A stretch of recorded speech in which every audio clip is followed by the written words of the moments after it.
Hello students, atomic model Thompson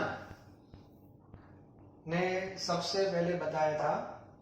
वो Rutherford के practical के साथ वो मैच नहीं हुआ। उसके बाद रुथरफोर्ड ने अपना न्यूक्लियर मॉडल रखा जिसमें न्यूक्लियस का कॉन्सेप्ट क्लियर हो गया, इलेक्ट्रॉन ऑर्बिट में रखे, लेकिन वहां पे कुछ गड़बड़ हो गई। गड़बड़ जो हो गई that is due to Maxwell experiment. Maxwell का कॉन्सेप्ट ऐसा था कि कोई भी चार्ज पार्टिकल जब एक्सीलरेट होता है तो उसकी बॉडी में से electromagnetic radiations that will emit. Electromagnetic radiation that is one type of energy जिसके बारे में आज हम डिटेल में पढ़ने वाले हैं। ओके, और वो जो रेडिएशन होता है दैट इज लाइक एनर्जी, उससे इलेक्ट्रॉन की जो एनर्जी है that will decrease and ultimately the circular path that will shrink an electron entered into the nucleus and atom becomes unstable but actually atom is stable। तो इसका जो answer था वो Rutherford के पास नहीं था, number one. Number two, distribution of electron in space, वो भी रुथरफोर्ड ने नहीं बताया। ठीक है, तो ये सब जो है that is you can say drawback और limitations of Rutherford nuclear model. Okay, अब इसका आंसर कौन देगा वो मैंने लास्ट लेक्चर में आपको बता दिया था, that is Niels Bohr. Niels Bohr ने इस सब का आंसर दे दिया था, लेकिन ऐसा नहीं कि रुथरफोर्ड ने संडे टाउन हॉल में वो लिमिटेशन बताई और मंडे उसका मॉडल आ गया नील बोहर का, ऐसा नहीं है। नील बोहर का जो मॉडल है बहुत सालों बाद आया, उससे पहले बहुत सारे कॉन्सेप्ट आपको अभी क्लियर करना है और नील बोहर ने उसका यूज किया था। वो रिजल्ट्स जो आए थे उनका यूज किया था। ठीक है, उसमें सबसे पहले जो कॉन्सेप्ट था that is interaction, that is interaction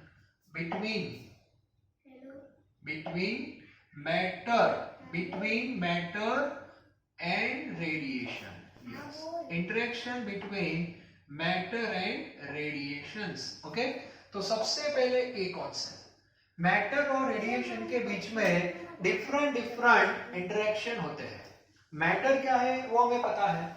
actually हमारा जो मैटर है that is made up of molecules, molecule contains atom, और हमें एटम को ही स्पेसिफाई करना है। लेकिन एटम डायरेक्ट स्पेसिफाई नहीं हो रहा है कि एटम ऐसा है, उसका radiation that is like light, उसके साथ इंटरेक्शन होता है, उसमें कौन कौन से रिजल्ट्स आते हैं उस बेस पे एटम का स्ट्रक्चर डिसाइड हुआ है। ठीक है, तो हमें मैटर के बारे में तो ऑलरेडी पढ़ लिया है, मैटर बेसिकली क्या हमें पता है, लेकिन मैटर का जिसके साथ इंटरेक्शन हुआ था, जिसके बेस पे नील बोहर ने मॉडल जो दिया है स्टेबल मॉडल ऑफ एटम, तो उससे पहले आपको रेडिएशन के बारे में पढ़ना चाहिए। What is the meaning of radiations? Actually that is one type of light or you can say electromagnetic radiation। तो सबसे पहले आपको रेडिएशन का कॉन्सेप्ट क्लियर करना है। Radiation, now radiation has two nature, so first thing is dual nature. Dual nature of radiation, dual nature of radiation का meaning क्या होता है? Radiation is two types of nature, the one nature that is wave nature and second that is particle nature.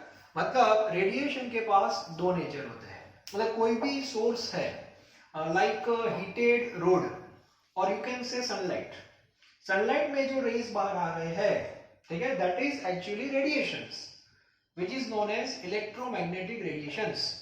सबसे पहले Maxwell ने बताया था कि जो चार्ज पार्टिकल है उसमें से रेडिएशन निकलता है, लेकिन बाद में पता चला कि ऐसा रेडिएशन तो बहुत है। सनलाइट में से जो रेज आ रहे हैं that is also one type of radiation, electromagnetic radiations. Okay, तो ये जो रेडिएशन हो रहा है सोर्स में से जो बाहर निकल रहा है उसके दो फॉर्म है. One that is wave nature. Wave means like this. Okay. And another that is particle nature. It means the wave as well as particle. अब दोनों के बीच का माइनर डिफरेंस है. मैं आपको सिंपल एग्जांपल दे रहा हूं जिससे आपको क्लियर हो जाएगा. ठीक है. बाद में डिटेल में पढ़ेंगे. वेव नेचर का मीनिंग होता है, वेव फॉर्म तो सबको पता है. ओके. हाँ, जैसे पाइप है, पाइप वाटर की, पानी की, उसमें जो पानी बाहर आ रहा है, ठीक है, तो वो कंटिन्यूअस फॉर्म में आ रहा है. देखो, that is in continuous form. Continuous form मतलब बीच में गैप नहीं है. That is continuous form. और कंटिन्यूअस फॉर्म का जो कॉन्सेप्ट है that is wave concept. Okay. Second जो है पार्टिकल कॉन्सेप्ट. पार्टिकल का सिंपल मीनिंग होता है जैसे आपके पास गन है, गन, और उसमें से आप गोलियां निकाल रहे हो, 1 2 3 4 ऐसे. तो जो गोलियां बाहर निकल रही है, बुलेट बाहर निकल रहे हैं, वो डिसकंटिन्यूअस फॉर्म में है. डिसकंटिन्यूअस क्यों? बीच बीच में गैप होगी, वो आपको पता है. ऐसे clear? So that is a particle form. This is particle form and this is continuous form. So this is a basic difference between wave nature and particle nature. तो ये जो रेडिएशन है इसके पास है दोनों नेचर है. हमें वन बाय वन पढ़ने हैं. आज मैं आपको वेव फॉर्म पढ़ाने वाला हूं. ठीक है, जिसके बारे में आपको थोड़ा पता भी है. इसलिए बाद में एक कॉन्सेप्ट था that is spectra, atomic spectra. Atomic spectra, ठीक है, वो भी बीच में स्टडी हुआ था. और ये सब फिनोमिना स्टडी होने के बाद, उसके एक्सपेरिमेंट्स, उनके रिजल्ट, सब कुछ निकलने के बाद नील बोहर ने उसमें से कुछ निकाला और बाद में उसने स्टेबल एटम का मॉडल दिया है. बात समझ आ गई? मतलब ऐसा नहीं कि चलो रुथरफोर्ड के बाद इमीडिएटली बोहर आ गया, ऐसा नहीं है.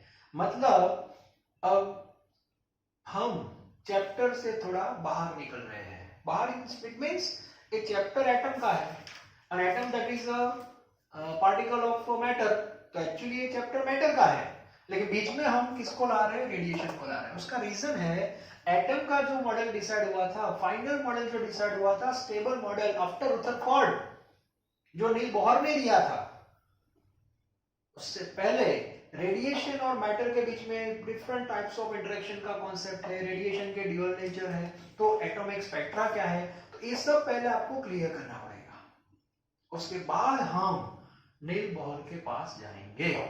तो ये टॉपिक यहां से थोड़ा डाइवर्ट हो रहा है. ठीक है. ओके. मतलब अब आपके दिमाग में एटम निकाल दो बस. 2 3 4 लेक्चर के लिए हम चैप्टर से बाहर आ रहे हैं बस. मतलब हम रेडिएशन के बारे में पढ़ने जा रहे हैं. ओके. तो सबसे पहले हम बात करेंगे ड्यूअल नेचर ऑफ रेडिएशन, और उसमें भी सबसे पहले आएगा wave nature. Yes, this is very important. So today we are going to discuss wave nature. Wave nature of radiation. Radiation means wave nature of electromagnetic waves. ऐसे बोल सकते हो. Wave nature of electromagnetic waves. Okay? नाम ही देखो, पीछे मैंने waves लिख दिया है. It means आज हम उसका wave nature डिस्कस करने वाले हैं. ठीक है. तो सबसे पहले ये जो कॉन्सेप्ट था उसका जो सोर्स है, कहां से आया, तो आगे भी मैंने बता दिया था, that is with the help of Maxwell. Maxwell से आया था.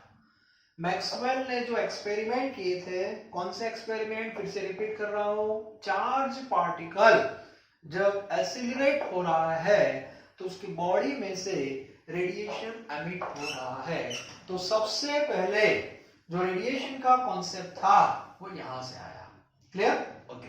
उसके बाद रेडिएशन वहां से मिला, क्यों? हो इलेक्ट्रोमैग्नेटिक बाहर आ रहा है. उसके बाद तो ऐसे बहुत सारे सोर्स है जहां से रेडिएशन निकलता है, इलेक्ट्रोमैग्नेटिक वेव्स निकलते हैं, लाइक सनलाइट, ये भी एक है.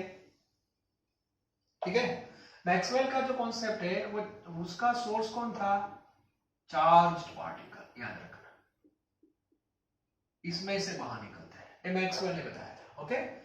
सनलाइट में से भी रेज बाहर आ रहे हैं, दैट इज ऑल्सो इलेक्ट्रोमैग्नेटिक। बाद में आपने बहुत सारे नेम सुने होंगे जैसे एक्सरे, ये भी इलेक्ट्रोमैग्नेटिक है, ठीक है। उसके बाद हम जो पढ़ते हैं यूवी, अल्ट्रावायलेट, ठीक है। उसके बाद विजिबल, विजिबल मीन्स विबग्योर। उसके बाद इंफ्रारेड है, वो भी इलेक्ट्रोमैग्नेटिक है। Then gamma rays, radio waves, Mirchi, ये जितने भी वेव्स है ऑल आर इलेक्ट्रोमैग्नेटिक रेडिएशन, ये क्लियर होना चाहिए। और you can say electromagnetic waves, ठीक है। तो सबसे पहले जो स्टार्ट हुआ था वो मैक्सवेल से हुआ था। मैक्सवेल ने चार्ज पार्टिकल को स्टडी किया था और उसमें से जो रेडिएशन बाहर आ रहा है that is called electromagnetic radiation. और बाद में ऐसा रेडिएशन डिफरेंट डिफरेंट सोर्स में से बाहर निकलता है। ये सारे सोर्स वेल नोन सोर्स है, आप सबको पता है। पूरा सनलाइट क्लियर है आपका, एक्सरे क्या है, गामा क्या है, माइक्रोवेव्स आते हैं, रेडियो वेव्स आते हैं, एफएम, एएम, जितने भी स्टेशन हम बोलते हैं ऑल एमिट इलेक्ट्रोमैग्नेटिक रेडिएशंस। तो ये कॉन्सेप्ट आपका क्लियर होना चाहिए, ठीक है। तो ये सोर्स हो गया, ओके। अब हम वन बाय वन थोड़ा कैरेक्टरिस्टिक्स इसके बारे में ज्यादा डिटेल में नहीं है, ज्यादा डिटेल में फिजिक्स वाले आपको पढ़ाएंगे, ओके। नाउ बेसिक कैरेक्टरिस्टिक्स,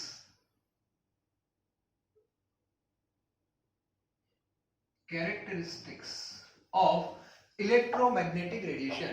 तो सबसे पहले उसका जो नेम है electromagnetic, it means combination of two word electro and magnetic. It means electromagnetic radiation has two component, has two components, पहले क्लियर होना चाहिए, okay. Number one that is electric field component, and second that is magnetic field component। सबसे पहले clear होना चाहिए, okay. It means ये जो पूरा रेडिएशन है electromagnetic radiation that is made up of two field components, one is electrical, another is magnetic. मतलब उसमें दो कंपोनेंट का मिक्सचर है, ऐसे हम बोल सकते हैं, okay. Now second point, both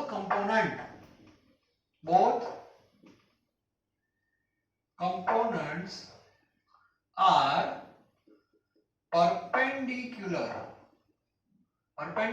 to each other and perpendicular to direction of waves, yes, like this। मतलब ये दोनों कंपोनेंट जो है वो खुद तो परपेंडिकुलर है, मतलब 90 डिग्री पे चल रहे हैं, और जो डायरेक्शन है वेव्स की उसके साथ भी 90 डिग्री पे होते हैं। इट मींस फिजिक्स वाले ऐसे ज्यादा यूज करते हैं, हाँ ऐसे लाइक दिस, देख लो एक बार, यस। तो ये हमारा एक्स एक्सिस है, ये सपोज वाई है और ये सपोज जेड है। तो मान लो कि एक्स पे कौन जा रहा है वेव फॉर्म में, इलेक्ट्रिक जा रहा है, तो वाई पे कौन जा रहा होगा, मैग्नेटिक जा रहा होगा, और ये डायरेक्शन होते हैं वेव्स की डायरेक्शन होता है। तो ऐसे तीनों आप देखो x, y और z, all three axes we know perpendicular to each other, x, y and z। a भी 90 पे होता है, a भी 90 पे होता है, that is 3D। तो इस बेस पे हमारा इलेक्ट्रोमैग्नेटिक रेडिएशन का फ्लो होने वाला है, ठीक है। अब ये 3D कॉन्सेप्ट को यहाँ पे हमें दिखाना है, that is quite tough, लेकिन थोड़ा टेक्स्ट बुक में दिया है तो ट्राई करते हैं थोड़ा। चलो ये जो है that is x, okay, this is y according to textbook, and this is suppose z axis, clear, okay। now ये जो z है उसके साथ हम लेते हैं electric field component like this z। तो ये जो कंपोनेंट है, मतलब अभी मैं इलेक्ट्रोमैग्नेटिक रेडिएशन को स्प्लिट कर रहा हूं, हर बार ये डायग्राम नहीं दिखाना है, ये याद रखना, लेकिन आपको पता होना चाहिए कि electromagnetic radiation made up of two components. तो अभी हम उसको स्प्लिट कर रहे हैं। तो ये जो कंपोनेंट है that is suppose electric field component, okay. तो एक हो गया, उसको z के साथ हम कनेक्ट कर देते हैं। उसके बाद y जो है इसके साथ हम ऐसे ले रहे हैं, ये y जो आ रहा है उसमें 90 डिग्री थोड़ा दिखा रहा है। तो ये जो कंपोनेंट है y वाला, सपोज दैट इज मैग्नेटिक, देखो 3D में दिखाना थोड़ा टफ है, हाँ ओके। और ये जो डायरेक्शन एक्स हम ले जा रहे हैं, डायरेक्शन और propagation,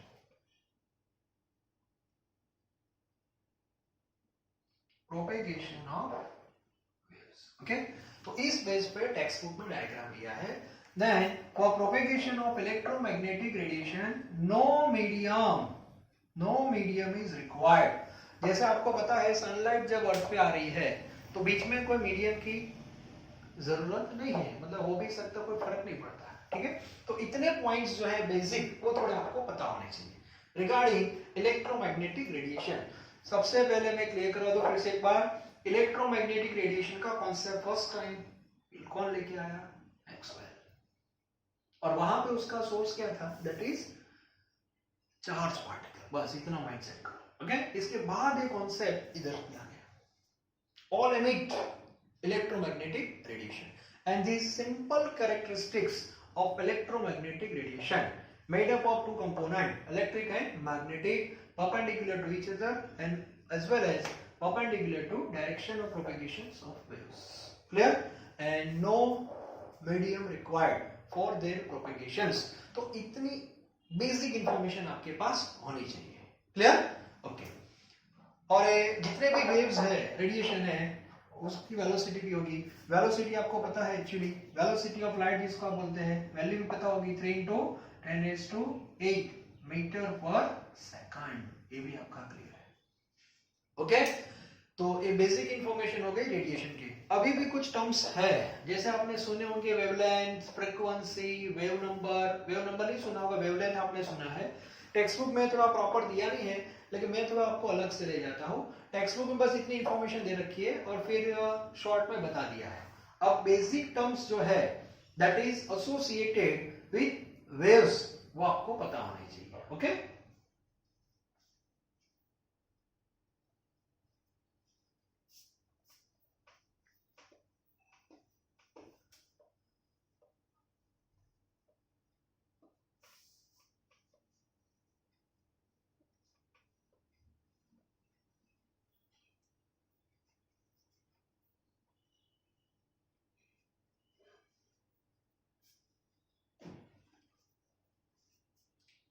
Now see basic terms.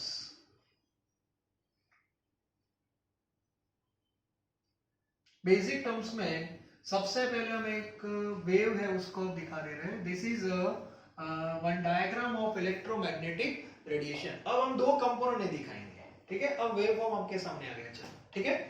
Now this height आपने 10th में पढ़ा होगा, this height is known as crest and this one is trough, okay.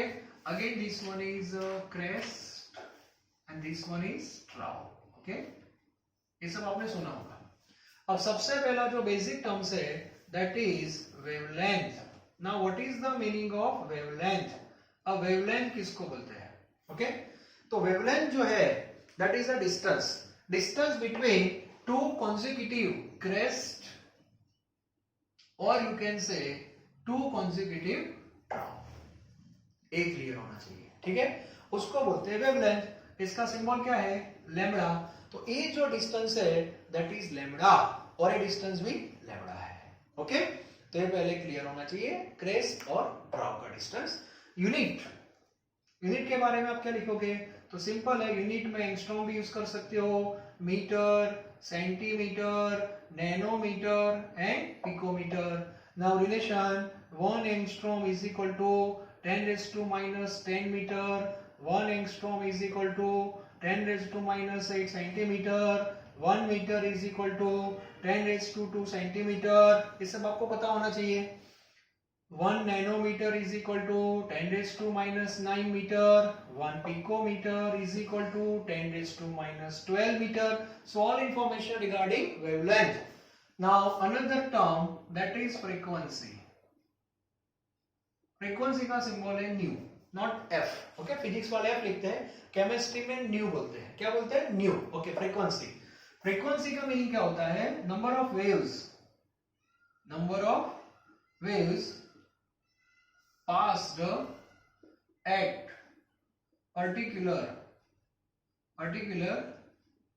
Point पर सेकंड मतलब एक सेकंड, पर सेकंड मींस 1 सेकंड। एक सेकंड में जितने वेव्स पास होते हैं दैट इज कॉल्ड फ्रीक्वेंसी। और फ्रीक्वेंसी का यूनिट क्या होता है, दैट इज पर सेकंड, और you can write second inverse, or simply you can write Hz, that is hertz. For example, 50 hertz is given. It means 50 waves passed per second. Yes, इसका meaning ऐसा होगा, ठीक है। Now one of the important relation between wavelength and frequency. Okay, तो simple logical question है, मुझे बताओ जितना वेवलेंथ बड़ा होगा, वेवलेंथ जितनी ज्यादा होगी उतनी नंबर ऑफ वेव्स कम पास होंगे, और जितनी वेवलेंथ कम लाइक दिस तो नंबर ऑफ वेव्स ज्यादा होंगे। So what is the relation between lambda and nu, that is inversely proportional. तो याद रखना that is frequency nu that is inversely proportional to lambda, therefore nu is equal to c by lambda, where c is equal to proportionality constant, and constant means velocity of light, and this value is fixed 3 into 10 raised to 8 meter per second. It clear होना चाहिए, okay? So these two terms are basic terms associated with waves, wavelength and frequency, okay? Now third one, that is amplitude. Third one, that is amplitude, that is A. So what is the meaning of amplitude? Amplitude means height of crest. ये जो height है वो that is amplitude, और depth of trough. Okay, तो ये आपका थोड़ा clear होना चाहिए। क्रेस्ट ट्राउ आई थिंक मुझे थोड़ा याद है, वैसे तो इतना ही था, 10th में था सर। हाइट ऑफ ट्राउ है कि क्रेस्ट है वो हम देख लेंगे, लेकिन अभी ये जो डिस्टेंस है that is called amplitude, that is symbol is a, okay.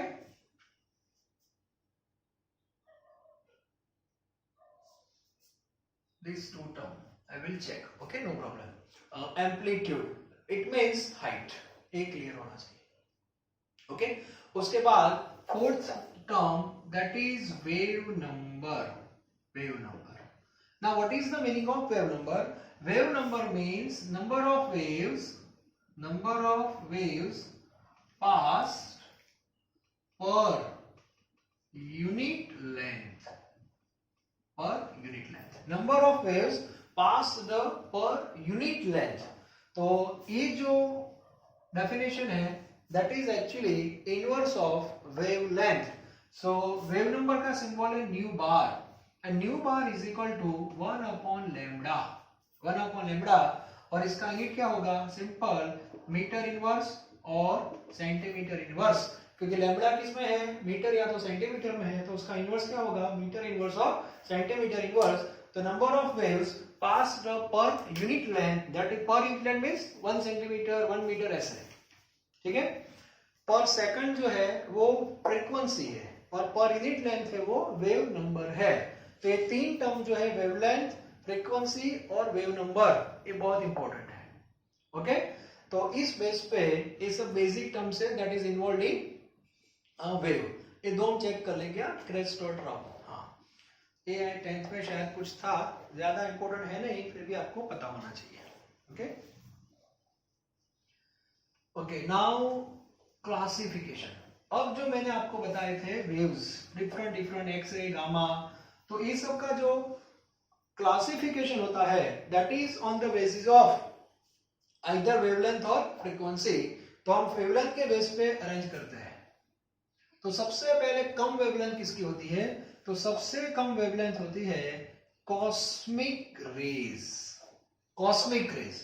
उसके बाद gamma rays, then X rays, okay. X ray के बाद यूवी, यूवी रेज, अल्ट्रावायलेट, इसके बाद विजिबल, विजिबल के बाद इंफ्रा, इंफ्रा के बाद माइक्रो, और माइक्रो के बाद radio, FM, Mirchi, okay, yes. तो ये जो अरेंजमेंट है that is according to wavelength. तो सबसे ज्यादा वेवलेंथ किसकी होगी, रेडियो वेव्स की होगी, और सबसे कम होगी कॉस्मिक रेज। ये जो विजिबल है उसको भी हम डिवाइड करते हैं कितने पार्ट में, वो आपको पता है। विजिबल का जो डिवीजन होता है जिसको हम बोलते हैं VIBGYOR, दैट इज विग्योर, याद है ना? हाँ, तो पूरा जो पार्ट है that is a visible. Detail में पढ़ेंगे आगे, विजिबल स्पेक्ट्रम में सब आएगा। ओके, तो पूरा जो है that is order according to wavelength, and if you arrange order according to frequency then like this. Reason, wavelength and frequency both are inversely proportional to each other. तो आपको पता होना चाहिए कॉस्मिक रेज की वेवलेंथ कम है, wavelength कम है मतलब उसकी फ्रीक्वेंसी ज्यादा। एक सिंपल लॉजिक है, जितना वेव्स बढ़ा, फिर से रिपीट कर रहा हूं, उतने नंबर ऑफ वेव्स कम पास हो गए। ओके, और एक लास्ट पॉइंट मैं आपको बता दूं, ये पॉइंट बहुत याद रखना, if lambda less then frequency more, frequency ज्यादा होगी, और frequency ज्यादा होगी then energy also more। ये पॉइंट याद रख लो बस। एनर्जी, आपको पता है कि ये जो यूवी है, एक्सरे है, all are harmful to us. Harmful की उसका रीजन उसकी एनर्जी ज्यादा है, मतलब यूवी जब आपके कांटेक्ट में आएगा तो उसकी एनर्जी बहुत ज्यादा है। एनर्जी ज्यादा इन द सेंस वो बॉडी को पेनिट्रेट कर सकता है, हमारे जो क्रोमोसोम्स है उसको भी डैमेज कर सकता है, स्किन को डैमेज कर सकता है। इसीलिए भगवान ने स्ट्रेटोस्फीयर में एक लेयर रखा है दैट इज ओजोन लेयर, और ओजोन लेयर में ये जितने भी रेज मान लो कि आ रहे हैं बाहर से, वो एब्जॉर्ब हो जाता है। ठीक है, एक्सरे तो मैनमेड है, डॉक्टर एक्सरे निकालते हैं, बट ये एडवाइजेबल नहीं है, ये भी क्लियर होगा। हाँ, जरूरत पड़ने पर निकालना पड़ता है, लेकिन शौक से नहीं, चलो डॉक्टर मेरा एक्सरे निकालो, मुझे फोटो खींचानी है, ऐसे नहीं। ठीक है, क्योंकि उसका पेनिट्रेशन पावर बहुत ज्यादा है, वो बॉडी को पेनिट्रेट कर सकता है। ठीक है, तो उसका रीजन है सबकी एनर्जी हाई है। एनर्जी ज्यादा क्यों है? क्योंकि फ्रीक्वेंसी ज्यादा है। फ्रीक्वेंसी ज्यादा क्यों? मतलब लैम्डा कम है। सेट हो गया ना? यस। और ये जितने भी वेव्स है ये हार्मफुल नहीं है, इसके कांटेक्ट में आप आ सकते हो। उसका रीजन इसकी वेवलेंथ जो है जा रही है, वेवलेंथ ज्यादा हो रही है। वेवलेंथ ज्यादा होगी तो फ्रीक्वेंसी कम होगी, फ्रीक्वेंसी कम होगी तो एनर्जी भी कम हो जाएगी। ठीक है, तो ये सब टॉपिक आपके क्लियर होने चाहिए। आज का जो हमारा लेक्चर था that is totally based on wave nature of radiation. आज मैंने रेडिएशन का वेव नेचर आपको बताया। ओके, नेक्स्ट लेक्चर में इसके कुछ न्यूमेरिकल्स हम देखेंगे। तो वेव नेचर के बाद पार्टिकल नेचर आएगा। पार्टिकल नेचर मतलब बुलेट, गन एंड बुलेट का कॉम्बिनेशन, याद रखना। एक वाटर वाला कॉन्सेप्ट है। कंटिन्यूअस फॉर्म, वेव का मीनिंग होता है कंटिन्यूअस फॉर्म ऑफ एनर्जी, और पार्टिकल का फॉर्म होता है डिसकंटिन्यूअस। बोथ आर एनर्जी, लेकिन एनर्जी के दो फॉर्म है, वेव एंड पार्टिकल। तो इतना कॉन्सेप्ट आपका क्लियर होना चाहिए। आज मैंने आपको वेव नेचर बताया था। Okay, thank you very much.